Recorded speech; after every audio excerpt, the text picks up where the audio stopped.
अस्सलामुअलैकुम, welcome to my YouTube channel. Our today's topic is organisational barriers. तो start करते हैं अपने टॉपिक को।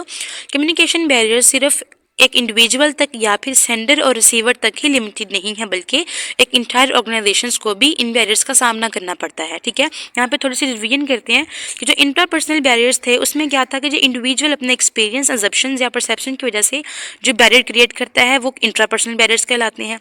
और इंटरपर्सनल बैरियर्स एक ऐसे बैरियर्स होते हैं कि जब सेंडर रिसीवर को मैसेज सेंड करता है तो इन ट्रांसैक्शन ऑफ वर्ड्स की वजह से, in appropriate transaction of words की वजह से जो बैरियर क्रिएट होता है वो क्या कहलाता है? इंटरपर्सनल बैरियर कहलाता है। लेकिन आज हम लोग पढ़ रहे हैं ऑर्गेनाइजेशनल बैरियर्स कि ऐसे बैरियर्स जो पूरी ऑर्गेनाइजेशन में एग्जिस्ट करते हैं। ठीक है, समझ आ गया?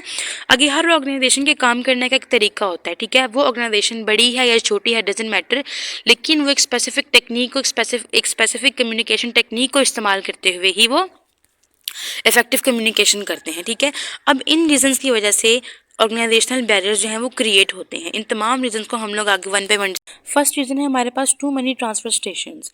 अगर आप ज़्यादा ट्रांसफर स्टेशन रखते हैं अपने कम्युनिकेशन के अंदर तो आप कभी भी इफेक्टिव कम्युनिकेशन नहीं कर पाएंगे। ठीक है, अगर आप अपनी कम्युनिकेशन चेन को बनाते हैं और वो भी बहुत लॉन्ग कम्युनिकेशन चेन को बना लेते हैं, तब भी आपका मैसेज जो है इफेक्टिवली रिसीवर तक कम्युनिकेट नहीं होगा।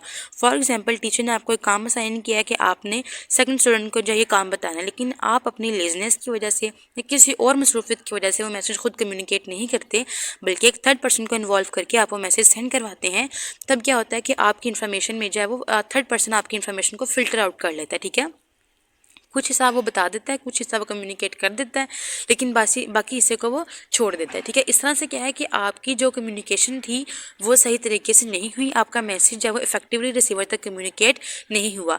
आपने कम्युनिकेशन के अंदर 3 से 4 लोगों को इन्वॉल्व किया, फिर अपने मैसेज को कन्वे किया। इस तरह से मैसेज जो है वो इफेक्टिव नहीं होता, ना ही आप इफेक्टिव कम्युनिकेशन कर सकते हैं। ठीक है, फियर ऑफ सुपीरियर्स के एक, अगर आप किसी ऑर्गेनाइजेशन में काम कर रहे हैं, आपका अपना सुपीरियर के साथ इतना इंटरेक्शन अच्छा नहीं है कि सबॉर्डिनेट्स का अपने मैनेजर के साथ जो है वो इंटरेक्शन अच्छा नहीं है या फिर अपने सुपरवाइज़र के साथ अच्छा नहीं है, तब भी एक ऑर्गेनाइजेशन में बैरियर क्रिएट हो जाता है। अगर आप ऐसे ऑर्गेनाइजेशन में काम कर रहे हैं जिसका इन्वायरमेंट जो है वो बहुत स्ट्रिक्ट है, कम्युनिकेशन इन्वायरमेंट बहुत स्ट्रिक्ट है, आपका बॉस के साथ, आपके मैनेजर के साथ या सुपरवाइज़र के साथ आपका इंटरेक्शन नहीं है, तब आपको ये बैरियर जो है वो फेस करना पड़ सकता है। ठीक है, तो एक एम्प्लॉय को चाहिए कि वो एक ऐसा इन्वायरमेंट क्रिएट करे जिससे सबॉर्डिनेट्स का जो कॉन्फिडेंस है वो बूस्ट करे। ठीक है, और वो अपने न्यू आइडियाज़ को, न्यू टेक्निक्स को आप तक इजीली जो है वो कम्युनिकेट कर पाएँ। ठीक है, ताकि वो सक्सेस में आपका साथ दें और इस बैरियर को आप कम कर पाएँ। ठीक हो गया। थर्ड है हमारे पास information overloaded.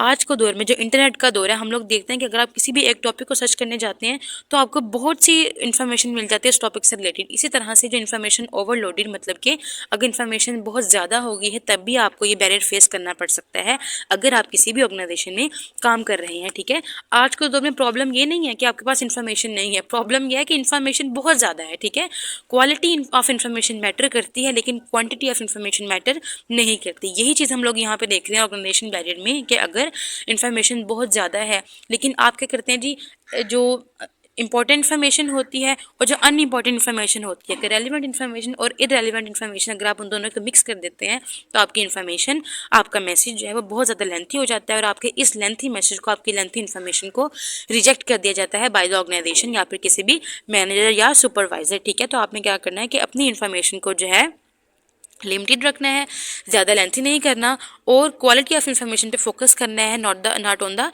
Quantity of information. ठीक है, आपने अपनी इन्फॉर्मेशन की क्वालिटी को बेहतर बनाना है, क्वांटिटी को नहीं। ठीक है, फोर्थ है हमारे पास यूज़ ऑफ इनअप्रोप्रिएट मीडिया।